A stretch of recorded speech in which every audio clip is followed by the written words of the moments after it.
Ayon po kay Zacchaeus Ogunjobi, dumadaan ngayon sa malaking pagbabago ang global financial system. Habang dumarami po ang digital assets at saka blockchain networks, may mga taong akala ay magkakalaban ang mga ito. Pero sa totoo lang, nagtutulungan po pala sila. Sa bagong sistemang ito, ang mga stable coins ang nagsisilbing fuel or gasolina. Nagbibigay po sila ng liquidity. Habang si XRP naman ang engine na siyang nagpapatakbo ng buong sistema. Ipinapakita lamang nito na hindi po kalaban na XRP ang mga stable coins. Kaya posible pong tumaas ang kumpiyansa ng mga investors sa parehong sektor. Kaya yan po ang siyang ating pag-uusapan sa video na ito.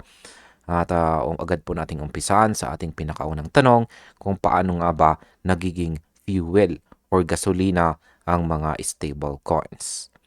Ayan, sabi rito, stable coins like USDC, Euro or EURC, and PYUSD bring stability and fiat backing, allowing smooth transactions within local markets.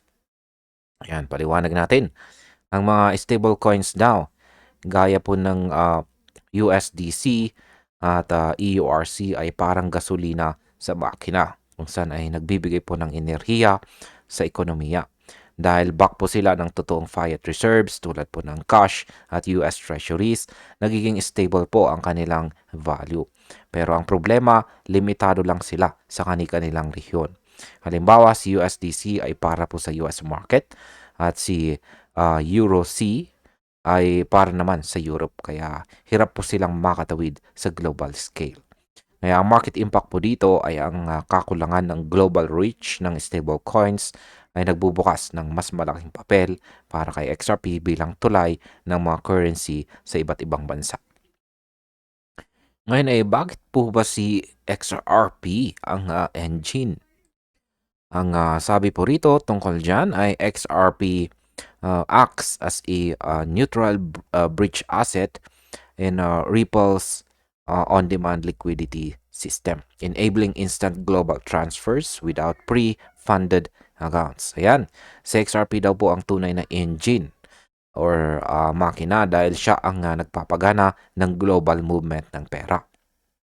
Sa tulong po ng Ripple's ODL, nagagawa nitong i-convert ang pera sa XRP, tapos ipadala sa ibang bansa at isettle agad sa local currency. Lahat po ng prosesong ito ay magaganap lamang ng ilang segundo. Hindi kailangan ng pre-funded accounts, kaya mas mababa po ang liquidity cost para sa mga bangko at institution.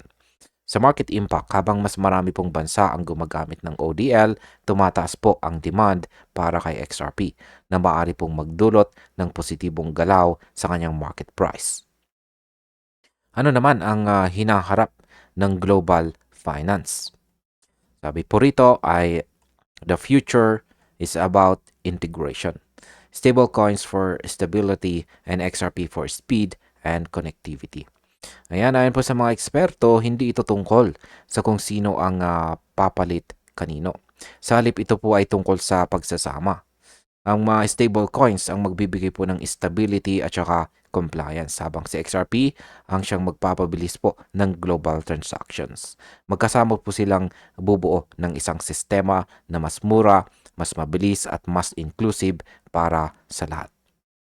At bilang panghuli, ang aking opinion naman tungkol dito ay bilang mga traders at investors, dapat po nating maintindihan na hindi ito laban sa pagitan ng mga coins.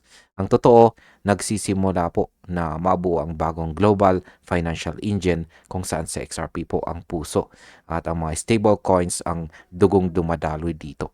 Kapag nagsimula po itong gumana ng buo, posibleng masaksihan po natin ang pinakamatinding bull run ng makabagong finance. At ayun, hanggang dito na lamang po tayo sa video na ito mga ka-crypto. Maraming salamat sa panonood.